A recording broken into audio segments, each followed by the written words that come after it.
I'm an indie filmmaker from Columbus, Ohio. I made a documentary about a cyberstalker. And this story is just getting really weird. Even though I was granted a Civil Stalking Protection Order and he was found in contempt of court, he's still getting scarier.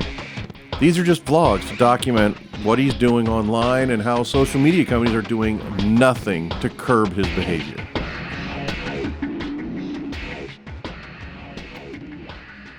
One of the strangest contradictions I keep seeing with Matthew Berdyck is he will go around saying, Peter John Ross is a 4-time Emmy loser.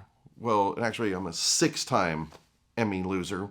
This man is there's just not a day that goes by where there's not something where he doesn't expose who he is as a human being. I've never worked a day in my life because I'm a filmmaker with 6 Emmy nominations. I'm happy that I made my whole career as a filmmaker with a worldwide distribution on my books and films. Worldwide distribution. He's advertising himself as an Emmy-nominated filmmaker on his Film Freeway, not saying that it's 4-time regional Emmy nominee for Best Instructional Video. He also will directly state that, oh, he had this show on public access. That you have to remember the psychology of Peter John Ross. He is an indie filmmaker in Columbus, Ohio, who got on essentially what amounts to a cable access television show on the Ohio channel, thinks that he's Martin Scorsese.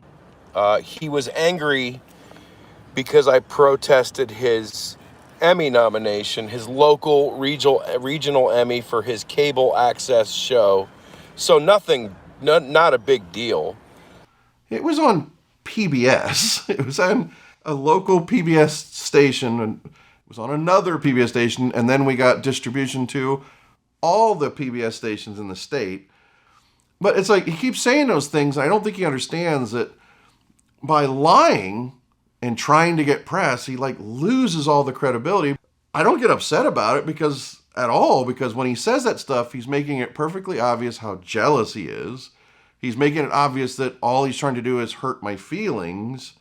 And it's all this retaliation effort because he lost his TV show, which wasn't even really a TV show. It was just something on cable access on a pass-through channel. I am Peter Johnson Randy, brilliant filmmaker from Columbus, Ohio. Cable access television show. It just comes across as very immature.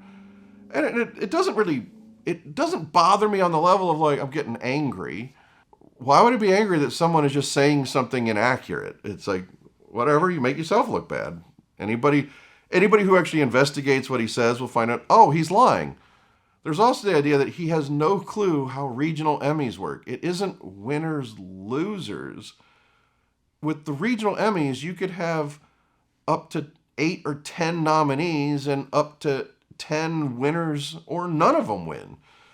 It's not one person wins and everybody else loses. That's not how the Emmys work. Not in the regional Emmys. So he doesn't even know how things work in the industry at all. These people come out of the woodwork and they make efforts to try to destroy the investigation and lie to investigate. And they've been doing this for many, many, many years. Every time I go to the police or the FBI or any investigatory agency,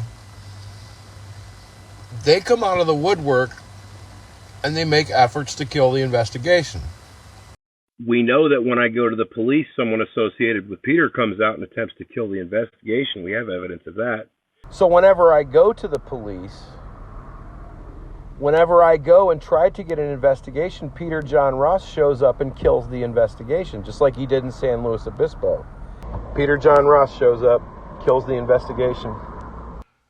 How does that even work in his mind? What power is it I'm supposed to have to where some independent filmmaker in Columbus, Ohio can call the FBI and be like, kill the investigation. And the investigation is then eradicated by the power vested in me by the regional Emmy committee. What is it? Is that one of those benefits that they give you when you join the academy that they neglected to mention is, oh, and if you get nominated, you can kill investigations. Like, it doesn't make any sense. It's just this completely ludicrous, paranoid delusion. And I can't even say if it's a delusion. Like, I can't say he actually believes it, or is he just saying it to make me look bad?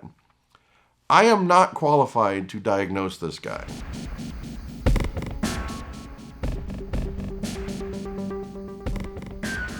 I'm Peter John Ross. I wish for this investigation to disappear.